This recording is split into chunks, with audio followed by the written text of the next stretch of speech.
Avengers!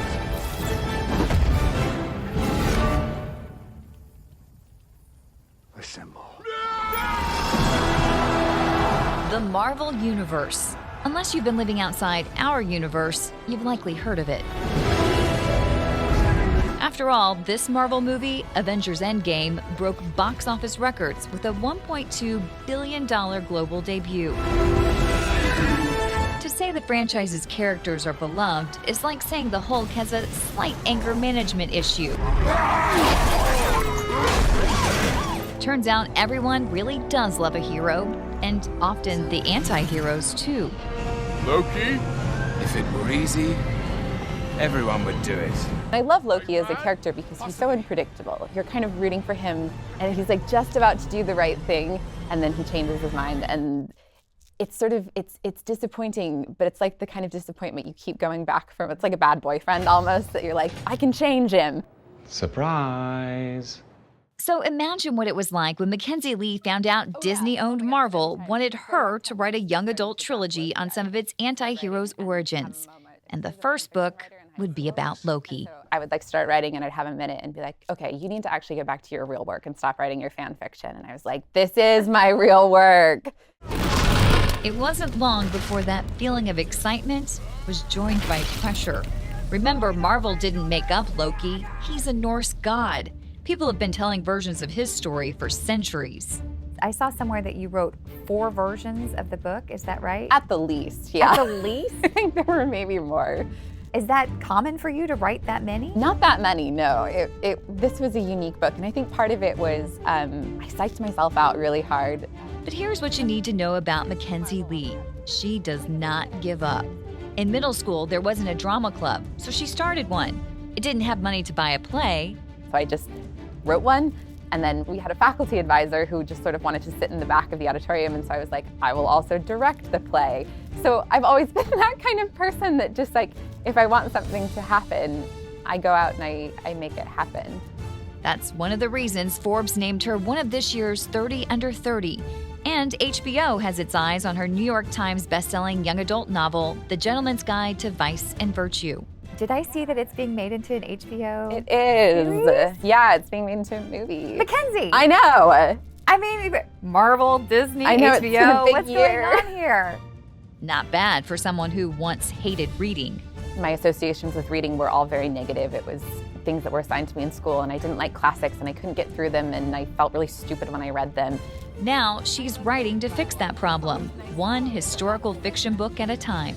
I want history to feel accessible and relatable to teenagers, and I want them to know that, especially for queer teenagers, but also for for teenagers who are not white and who are disabled or differently abled, that people like them have always existed throughout history, and we have lost lots of those stories for a variety of reasons. I hope my books can help teenagers feel like they're sort of reclaiming their history and that they have a history to be a part of. Mackenzi Lee is as entertaining as her books. In this conversation on her success, I've been lucky in a lot of ways, but I've also worked my butt off for a lot of it. writing for Marvel, there's all sorts of weird conversations that I was like, what is my life that this is what I'm emailing with people about? and being part of a force that's diversifying the comic book world.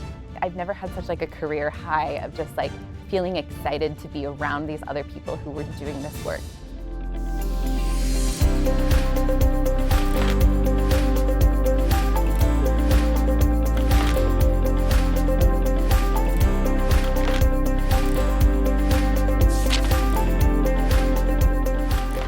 Mackenzi Lee, thank you for joining us. Thanks for having me. So tell me how this all came to be. How did this series with Marvel come to be? Through really good luck and really good timing, primarily. I wrote a book called The Gentleman's Guide to Vice and Virtue that came out in 2017. It kind of had a moment, and it was on the New York Times bestseller list, and it was doing very well.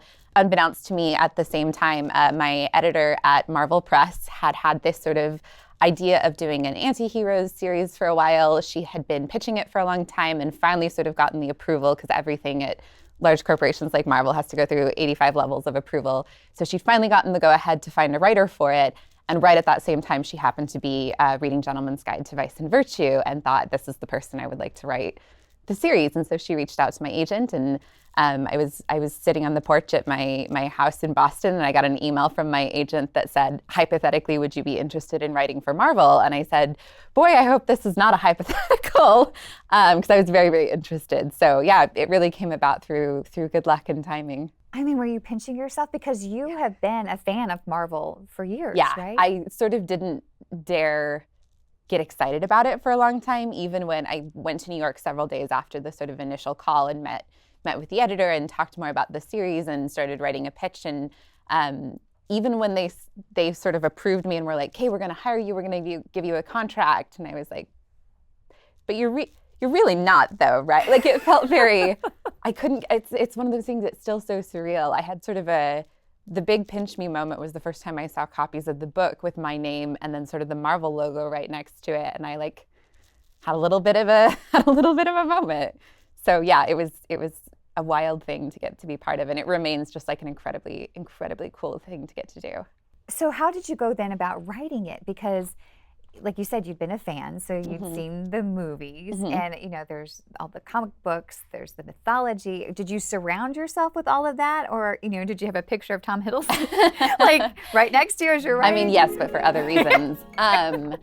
I sort of surrounded myself with everything as much as possible, and then ended up kind of banishing a lot of it.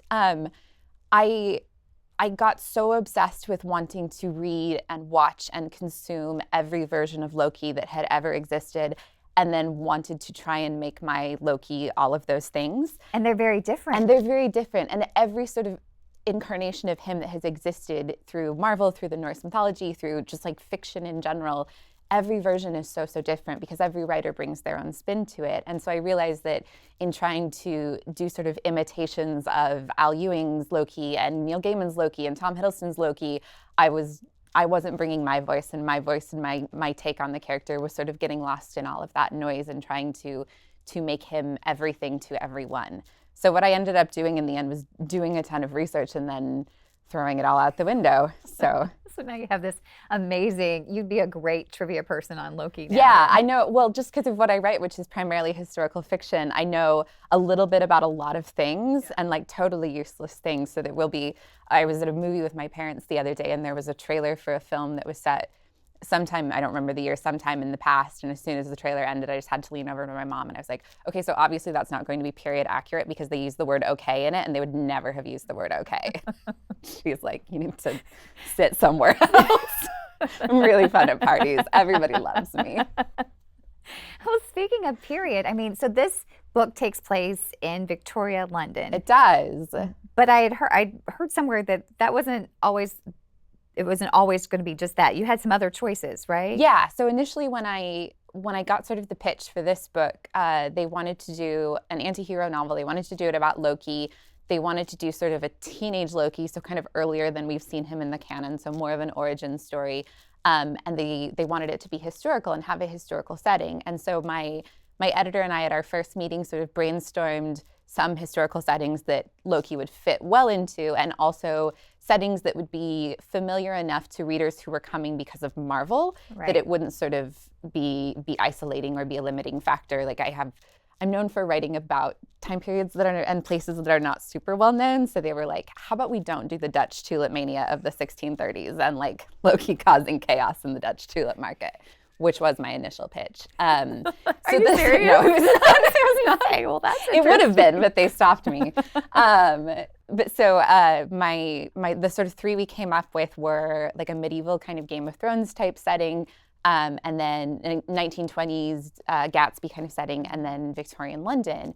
And I sort of latched onto Victorian London because it seemed like thematically there were a lot of things to play with. The whole sort of overarching theme in the Marvel universe, that sort of Thanos' idea of chaos in life and order in death, I think is very much represented in the Victorian time. It's a time of sort of very turbulent change. There's the Industrial Revolution, ideas about things like childhood and death and life and marriage and social structure is changing. It's a very chaotic time. It's a very uncertain time. And there were just a lot of things that I was very interested in within that time period. Like I really like true crime, and so it has sort of a Jack the Ripper-esque element to it. I'd long been obsessed with this strange thing in Victorian London called the Necropolis Rail, which was a train that was specifically built to carry dead bodies out of the city because the cemeteries were so crowded. And that was sort of something that had just been sitting in my brain waiting for a story. And like there's like seances and all that spiritualism and ghosts, and there's just so much that ended up working really well with the character of Loki that was sort of what we attached the story to pretty early on. So interesting, because those are big parts in the book. Yeah, that you just mentioned. they all ended up in it. Let's talk about the characters then. I mean, so you're known for bringing diversity to historical fiction, diversity that a lot of times we don't see in historical fiction, which makes your writing so very interesting. Thank you. And so you see that with Loki and even Mrs. S, right, and Theo in this book. Were those attributes something that you came about first for these characters? I mean, Loki's, is he pansexual? Is that what we Depends call him? who you ask. I've used pansexual. I've had people correct me and say, no, he's definitely bisexual. And then I've used bisexual and had people come and be like, no, it's definitely pansexual. So I think of Loki as being a fluid being in all senses of the word. I mean, he's even back to the Norse mythology, he's a shapeshifter. At one point, he is a female horse and has a baby horse. Like, myths. They're wonderful. They're so weird. I love them. But yeah, so to me, like writing any sort of version of Loki where he didn't exist as a fluid character in terms of gender and sexuality is very inauthentic, I think, both to his origins and even to modern incarnations of him that exist. Did you have any pushback on any of the characters where people were like, Marvel, or you had a team of fact checkers that were kind of watching what you were doing. Did you have any pushback from them on any of those attributes? I wouldn't say pushback. It was sort of an ongoing conversation that we were always having. The pushback I got the most was from like white straight Marvel bros in my Twitter DMs who, when it was first announced, were sort of sending me all sorts of interesting messages about how I was ruining this character with my liberal gay agenda. And if that's, I didn't respond, but what I wanted to respond was like, if that's what you think, then you clearly do not know or understand anything about this character, because he had a liberal gay agenda long before I came along. So that was mostly where the pushback came from. But then the flip side of that was I also got a tremendous amount of support, and so many people who were so excited to see Loki sort of be an openly queer person in this iteration. He has in the comics a little bit, but to have it be sort of part of the pitch and part of the marketing materials for this book. And so once the book came out, I think it found its audience and it found the people who needed it, and those sort of jerks, kind of choose my words carefully, on the internet all sort of faded into the background. Tell me more about this group that was fact-checking your book. What was that like? You've never done anything like that, I'm sure, before. No, right? I always wish I had someone. Like, I want someone to go through my books and be like, this word wasn't used in the, because I sit when I write with like a dictionary open, with Merriam-Webster open, and like every word I use, I type into Merriam-Webster to see when the origin of it was and when it was first used. But with Marvel, they literally have people who have the canon of Marvel. It sounds like a superhero comic because they're like charged with the guardianship of the canon of Marvel, and they will go through and say like, well, this contradicts with this, and in series A of issues of Agent of Asgard, he does this, which directly, and I think I had it easier because it's an origin story. It's much earlier than we've seen Loki in the canon, and also at this point there's almost no continuity in Marvel because there's so many different versions of it and so many different writers working on so many different facets of it. So I think they've maybe loosened up a little bit with that. But I've been working on the next one in the series now, I've been reminded of, there's like long conversations about, okay, so this one plot point I want to use that comes from the comics, can we deviate from it slightly, or do we need to really stick to it? Or is this part of the backstory that we have to like keep in? Or are we going to go more with like a movie version of so it's always an ongoing conversation. But then it's also really cool to be able to email somebody at Marvel and say like, can you send me everything you know about the Norn Stones, which is an artifact that appears in the book. And then I get like literally an encyclopedia page that like, here's everything that's in the comics or the movies or the films or anything about Norn Stones. Here's every time they appear. Here's what we learn about them in this comic and what we learn about them. So it's a vast network of people who know much, much more than I do. I mean, again, are you just, when you get these things, you think, oh my gosh, this is Marvel. Marvel. Oh yeah, oh my gosh, every time. As I've started in on the second one, it's sort of surreal now for for in sort of a new way, because it's new characters that I get to play with in sort of a new place in the Marvel universe. And so it's sort of I'm getting to experience that excitement all over again, which is fun. So you're working on the second one right now. I am working on the second one right now. But you can't tell. It's not about Loki. It's not about Loki. No, it's three books, and they're all about different anti-heroes in the Marvel universe. I was going to ask what you can tell us about the second book. Not a ton at this moment. It's been a really different process. There's not a historical fiction element to it, and so I've done a lot more world building and a lot more world creating than I'm used to. Interesting. At times I'm like, man, I miss historical fiction where I can like Google things and there are answers to it. But it's been really freeing sometimes to like not have to look up like what kind of silverware was used in the 70s. I'm like, I can use whatever kind of silverware I want. They're eating with their hands. So it's been really fun in that sense. And the whole setting is sort of based on, it's a little bit like Old West, kind of Mad Max, very much inspired by, I grew up in Utah, and I spent spring breaks going down to Moab and the national parks down there and sort of the Red Rock. And Utah also has a very, very present mining history and also a very present religious history. And all of those things have sort of melded together in this book. So it has sort of a lot of interesting personal inspirations behind it that have been really, really cool to sort of play around with, but not actually have facts I have to stick to. Right. Oh, that sounds really novelty. interesting.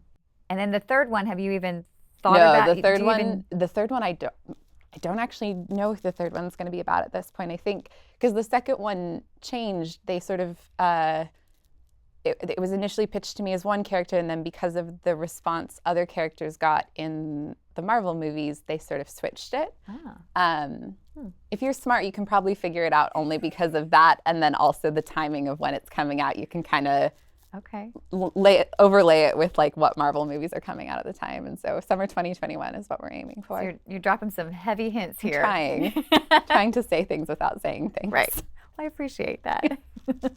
Well, talk about the names, because I'm so curious about the names in your book, because there's some really interesting ones. There's a living dead's mother. Her name is Zedra, I think. Yeah, that's probably the most interesting name origin I've ever had in a book, which is that I think it was for a charity auction. I auctioned off naming a character in the Loki book, specifically after whoever won the auction item. And so I was like, you essentially get to be part of the Marvel canon now. And so this lovely woman, I think she's Polish, and just happened to have this lovely, wonderful, interesting name. Like, thank God it wasn't like Ashley. There's no like random Ashley that shows up in the middle of the Asgardian court. Loki's best friend Tiffany. So thank God she had this like really interesting, cool name that is now part of the Marvel canon. So that was sort of an odd way for a name to come about, but it was through a charity auction. And then another sort of odd way for a name to come about, I used my sister's name in the book. I think is actually her daughter in it is named Molly Rose. And that's my sister's name. And so as soon as I got this book assignment, we had sort of the details hammered out. My sister's also a big nerd. I immediately texted her and I was like, you want to be part of the Marvel canon? She was like, absolutely. I was like, do you want to be a zombie? And she's like, absolutely. So sometimes names come about through that. Sometimes when you need just like a random one-off name, I just like go on Instagram and whoever like the first person that pops up is, I'm like, great. Are you serious? Got it. Yeah, every once in a while. Not for major characters, more for just like when you have someone sort of passing in the background. Yeah. But yeah, names are interesting. They come from lots of different places, and I think often end up having some sort of depth to them that I don't always necessarily recognize from the outset. Sometimes you feel like you pick a name at random, and then later you're like, oh, actually there was deep psychology that went into this. It was sitting way back there. I'm much, much smarter than I think I am. Do you plan to do more with Disney, or do you hope to do more with Disney? Yeah, I do. I've really enjoyed working for them. I got to go to New York Comic Con last year right after Loki came out, and that was sort of like, it was just the most surreal, incredible weekend where I just kept thinking, I was like, I wish my 12-year-old self could see what I'm doing right now, that I'm like sitting up in the big Marvel booth being interviewed for like their live stream, and there's like a big Marvel logo behind me. And I got to be on this panel called Women of Marvel, where it was all different women within different pieces of the Marvel sort of universe. So there was a voice actor for the video games, there was a woman who hosts a podcast for Marvel, there was the VP of animation, someone who works in the theme parks and is working on the new Marvel land. And so it's just like this panel of women within this company who are all working very hard to diversify a space that I remember as a kid feeling very isolated from because it felt so overwhelmingly male.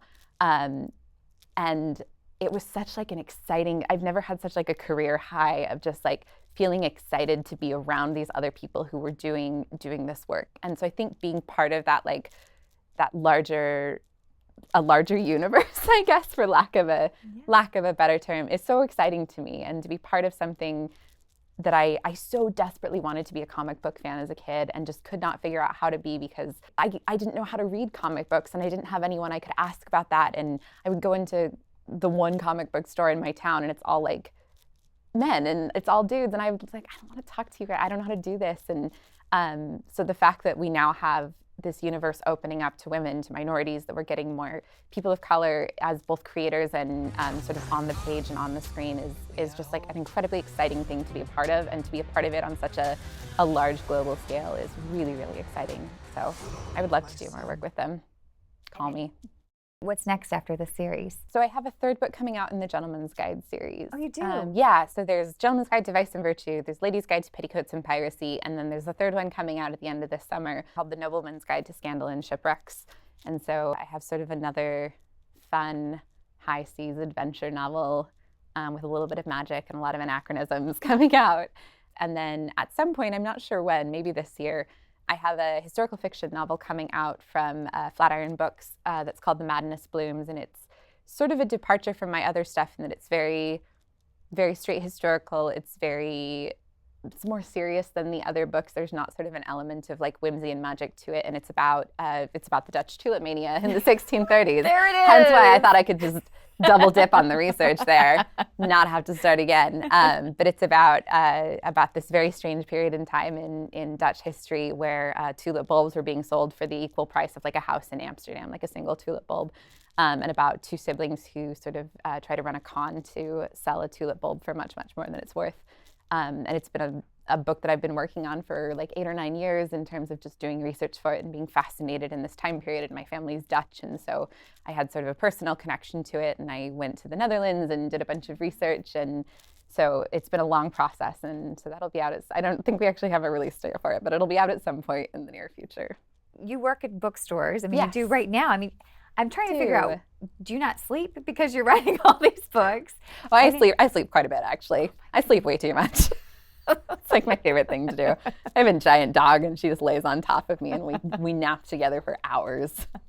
Well, you're still finding time to write books and work at this bookstore. Yeah, I do. And working at the bookstore is just, I mean, you're getting paid for that, obviously, but it's something you really enjoy, right? Yeah, I did it as a career. Well, so I started doing it when I was in graduate school and for creative writing, thinking like this will be the retail job I work to get myself through grad school. And then ended up really, really loving it and was lucky enough to get to do it full time for, I think, 4 years. And I was an events manager at a bookstore in Boston. And so for a couple of years, I essentially got paid to throw incredibly weird, elaborate parties, which was wonderful. And so when I started writing full time, I knew I wanted to try and stay in the bookselling world because it's such like a lovely, lovely place to be. And there's so many lovely people and it's just such a great community. But also I know that I hermit very easily. And so I was like, I have to force myself to have social interactions and like talk to other humans at least once a week. And it's actually been really, really healthy because as a writer, I think you get really bogged down in the behind the scenes details of like, okay, so this person got a bigger advance than me. This person's going on tour. This person's getting, you compare yourself and you try not to, but you do it. Everybody does it. And so when I get really, really bogged down in those kind of details and fretting about that sort of stuff, to go into the bookstore and talk to people about books and realize that in the end, readers just want good books. Right. They don't really care who got what and what tour is happening and what award was won. They just want to read good books. And it's lovely to talk to people about their favorite books and the books that matter the most to them. And it really, really puts things in great perspective for me. So it's been incredibly healthy and is also just like a great environment to work in. And I really love bookstores. I love book selling. And it has to be weird though too to have your books. Not weird, but it has to be. There have to be times that are unusual. Oh, I am people are unbelievably uncomfortable about it. So the bookstore I currently work at is dog friendly. And so we had a woman come in the store one time and I saw her tie her dog up outside. I'm a big dog person. And so as she came in, I was like, your dog can come inside the store. And she was very excited. And so she and I both went outside together because I was like, I want to meet the dog, obviously. And I was like petting her dog and I'm like sitting she came into the bookstore with the dog and I'm like sitting on the floor and we're having this lovely conversation about dogs and chatting and it just being totally normal. And I said, also, I was like, you're here for books. Can I help you find anything? And she goes, yeah, I'm actually here to buy a book called The Lady's Guide to Petticoats and Piracy. And I literally just said, someone else has to help you with that. And I just bailed. And I just ran into the back room and hid until one of the other booksellers came and found me. I was like, what is wrong with you? That was one of my... So it just made you feel... I just don't know how to handle it. Like, I feel like if I tell people that I wrote the book, it gets weird. And then maybe they feel some obligation to like say something nice about it or buy it, which honestly I should be giving people, I should be making people feel obliged to buy it. That would be much better for my career. The very first time it happened, I was working at a bookstore in Boston and it was during Christmas and it was with this monstrous thing. And we had this guy came up to the register. We're ringing people up very quickly because it's Christmas. He had this big stack of books. I was just kind of blowing through them really fast. And I saw the next book on his stack was this monstrous thing and I'd never seen anybody buy it. And I did like a visible start as if there was like a spider squished on the book. And he sort of looked at me weird. And my brain just wasn't processing how to handle this situation. So I just like very slowly raised the book up to my face. Like it was like a headshot and a chorus line. And I just went, hey. And he looked at me. I was like, oh, he doesn't know that I wrote this book. And so I decided I was going to say, I wrote this book, and I kept that exact same inflection, but I changed my mind what I was saying halfway through. So I just went, I like this book. And he went, really? And I said, I wrote it. And then just kept ringing him up and didn't say anything else. And then towards the end of the transaction was like, do you want me to sign it? He was like, yeah, in that way that I think he was sort of regretting buying it to begin with. And one of my coworkers at the time was also an author, and he just mocked me relentlessly for this. But his strategy was just as terrible, which is a woman bought his book one time, and he was ringing her up, and he just goes, do you want me to sign this? And she goes, did you write it? Right. So I was like, you're just as bad as I am. These are just a few of the many horrifically uncomfortable interactions I've had with patrons at our bookstore. Please visit us. Mackenzi Lee, one of the most authentic authors we've ever interviewed. Perhaps that's why readers like her and her books so much. She can make just about anything, anytime, any place relatable. Something flashed on the surface of the water, and Loki dipped back into it, his nose nearly skimming the surface. Thor! A long pause, then the shuffle of footsteps, and a shadow fell over his line of vision, blotting out the ceiling. It was Thor, his hair knotted and stringy with sweat and his chest bare. He let out a shout of surprise. Loki! Please tell me you're wearing pants, Loki replied. What are you doing in a wash basin? Is that where he was? Worse than expected. Odin had banished all communications with the Sharp Society to the changing rooms off the training arena where soldiers sparred. It was somewhere the king himself never went. What are you doing answering the call of a talking wash basin? Loki returned. Are you at the training fields? The changing rooms under them. You can't just... Thor shifted, grabbing a towel from somewhere outside of Loki's line of vision and tossing it over his shoulder like he was trying to cover himself. What if I had been undressed? Then I would have been forever scarred, Loki replied dryly. Believe me, this isn't my first choice of location either. Thor rubbed the towel over his head, then tossed it onto the floor. Had he been present, it would have taken a good deal of effort for Loki not to retrieve it. That won't dry if you leave it bunched up like that, he said. What? The towel. Did you appear here just to discuss my grooming habits? Could you have picked a more upsetting way to phrase that? Thor let out a huffy sigh, cast his eyes down at the towel, then seemed to make a conscious decision to be contrary and not pick it up. Where are you? He asked. On Midgard, Loki replied, where I was banished. You weren't banished, Thor replied indignantly. You're on assignment. Loki gave him a saccharine smile. Ah, that's precious you believe that.